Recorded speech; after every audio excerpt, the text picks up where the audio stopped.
Hello guys, this is for Pisces.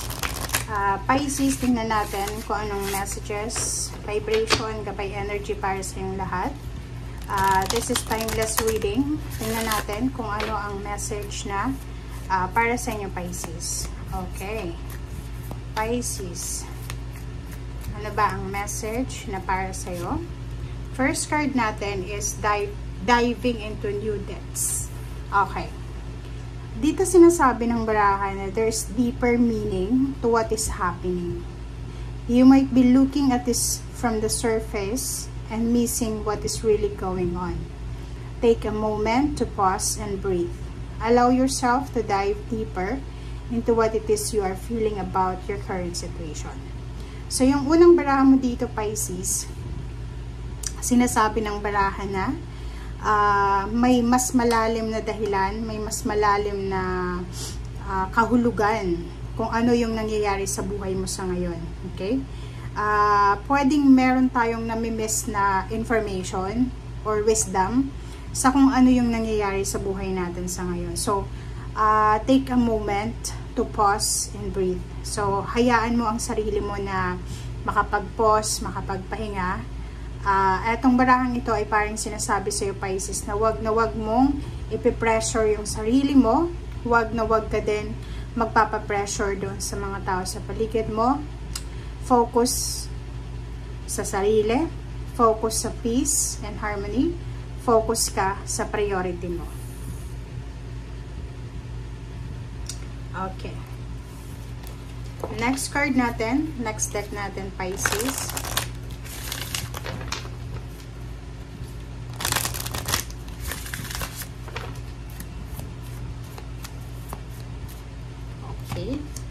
Second card natin is New Moon in Aquarius. So, yun.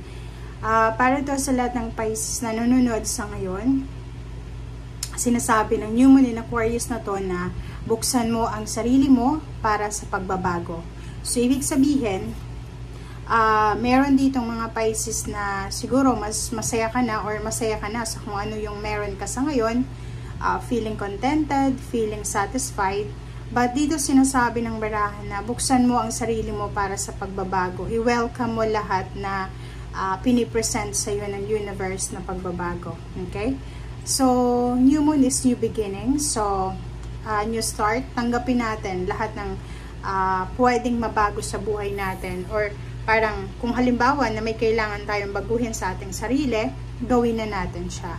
And yung first card mo nagsasabi na bigyan mo ang sarili mo ng time para makapag-rest and rejuvenate, makapag-pause. If may tendency ng overworking, sobrang workaholic, kailangan mong i-remind ang sarili mo, Pisces, na minsan kailangan mo din magpahinga or minsan kailangan mo din mag-relax. Okay.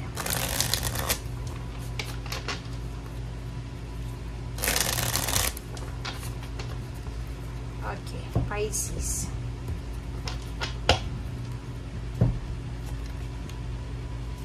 Okay, first two cards mo dito is Ten of Cups and Two of Wheels. So, sinasabi ng baraha sa'yo, as a family, as a, how do you say it? Partnership, pwedeng dalawang tao itong nagmamahalan, mag-asawa, magkaibigan, magkapatid, or isang buong pamilya kayo, Pisces. Sinasabi ng baraha sa inyo na isang financial balance ang posibleng darating sa buhay nyo or unti-unti nang nagiging balanse yung finances nyo, lalo sa buong pamilya. Hindi lang ikaw, maybe if you're married, yung asawa mo, kung may anak ka, may apo, pamangkin, mga kapatid, magulang, sinasabi ng baraha na yung pagkakaroon ng financial balance ng pamilya, lahat kayo i-bless financially. Lahat kayo magkakaroon ng financial balance. Siya yung pwedeng makatulong sa inyo para maayos yung pamilya nyo. Diba? Ganun naman talaga eh. Pag walang nag-aaway sa pamilya, dahil may trabaho lahat, maayos yung samahan. Parang ganun. So, nakikita din natin dito, aside from financial balance, nakikita ko yung peace and harmony sa loob ng family. Pwedeng may nag-expect ng newborn na baby, good news about newborn, baptism, birthday celebration, wedding anniversaries or wedding, or any types ng anniversaries. Okay. Okay, so dito naman Pisces, these two cards, related naman siya dito sa first two cards mo sa third deck, na sinasabi sa'yo Pisces na yung mga 9 of Wands mo, eto siya, yung mga pagod na nararamdaman mo, diba? Sacrifices, pagod, pain, heartaches, yung parang feeling mo hopeless and helpless ka na, diba? Dumating sa panahon na ganun yung pakiramdam mo eh. Maybe 9 years ago, so bilangin mo na lang kung anong year yan, 9 years ago, from 2025, paatras, posibleng nakaranas ka ng ganitong sitwasyon. Yung parang hirap na hirap ka na buuin yung 1,000, yung 1,000. Parang pwedeng may trabaho ka pero nahirapan ka dati. Or pwedeng unemployed ka. Dito sinasabi na nakaranas ka ng sobrang panlalait. Sobrang pain and heartaches yung naranasan mo. And yung 9 of Wands, sinasabi na lahat ng pagod, lahat ng sacrifices mo, lahat ng mga pagpupuyat, pagpupursige mo, ay nagbunga na. Diba? So, sinasabi ng baraha sa'yo dito, lahat ng sakripisyo, pagod, puyat mo, ay nandito na yung celebration. So, sinasabi ng baraha na don't be guilty. Huwag kang mag-guilty sa kung ano yung blessings mo sa ngayon. Kasi, siguro nakikita ng mga tao yung success mo, pero hindi nila nakikita kung ano yung ginagawa mo dati para maging successful ka. So, ibig sabihin na itong 3 of Cups, yung parang success mo ngayon, or yung tagumpay mo ngayon, yun yung parang binabalandra ng universe ngayon. Pero hindi nalalaman ng mga tao kung gaano ka naghirap, kung gaano ka nagsakripisyo para makuha mo lang yung success na meron ka sa ngayon. Okay. Page of Wheels. So, in the near future, guys, okay, so maybe November this year, or maybe few years from now, few months from now, Page of Wheels, sinasabi ng barahan na mas marami pang darating na pera sa'yo. Diba? So, kung halimbawa sa ngayon, marami ka ng pera, or maraming dumarating sa iyong biyaya, sinasabi sa iyo ng Page of Wheels na in the coming months or years, mas marami pa yung darating dyan. So, parang, etong nangyayari sa iyo ngayon is patikim pa lang to sa iyo. Pero, you're super, super blessed. Pero, yung iba ditong blessings, hindi dahil sa blessed ka, kundi dahil sa sobrang masipag ka. Okay? Okay, next two cards natin is Ace of Wands and the Hermit. Nakikita ko sa'yo dito, if you're single or looking for a relationship na Pisces, sobrang kinikilig ka. Kinikilig ka sa isang tao or sa isang individual or sa isang exciting na relationship, partnership, collaboration, or hindi ka alam kung bakit excited ka dito. Andito yung Hermit. Sinasabi nga ng baraha sa'yo sa first two cards na kailangan mong pag-isipang mabuti. Kailangan nating mag-meditate, mag-contemplate, mag-pause, diba? Huminga ng malalim muna bago tayo makapag-desisyon. And dahil sa excitement, minsan, diba? Dahil sa sobrang excitement, hindi tayo nakakapag-isip ng tama. And yun, doon tayo gumagawa ng mga actions, decision na parang kumbaga nadala lang tayo ng excitement. So, yun ang kailangan mong iwasan sa ngayon.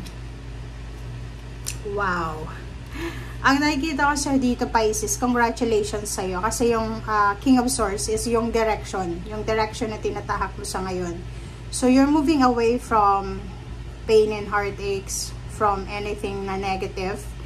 And nandito ka na sa 6 of Wands. Yung direction na tinatahak mo is all about successful journey, diba? Successful and positive result. Victory, success, recognition, awards, rewards, public recognition, community recognition, parang ganon. So, if may Pisces na tumatakbo bilang isang kandidato, pwedeng ikaw ay manalo. And dito nakikita natin yung salary increase, higher position, or pwedeng pagdami ng limpak-limpak na pera sa bank account. Okay. and you will be victorious. Kasi yung 6 of Wands is maraming tao yung hahanga sa'yo, maraming tao yung ma-amaze sila kung bakit ka naging matagumpay ng ganyan. Kasi wala ka namang pinopost sa social media, low-key ka lang, tapos biglang nabigla sila. Kasi ang laki ng tagumpay na darating sa'yo. And, yun. So, last card natin is Page of Wands. Yung Page of Wands, ganun din. It's all about excitement. So, sobrang exciting itong parating sa'yo, Pisces. So, kung makikita mo, kahit screenshot mo pa siya, ang lahat ng ito ay positive. Itong Page of Wands is a manifestation na lahat ng ginagawa natin sa kasalukuyan, may positive outcome yan sa future. So, gaya nga ng sabi dito, lahat ng sakripisyo, walang sayang. Lahat ng mga luha na iniluha natin, ang kampalit pala ay success. Okay, so thank you guys for watching. Ito ay para sa lahat ng Pisces. Bye!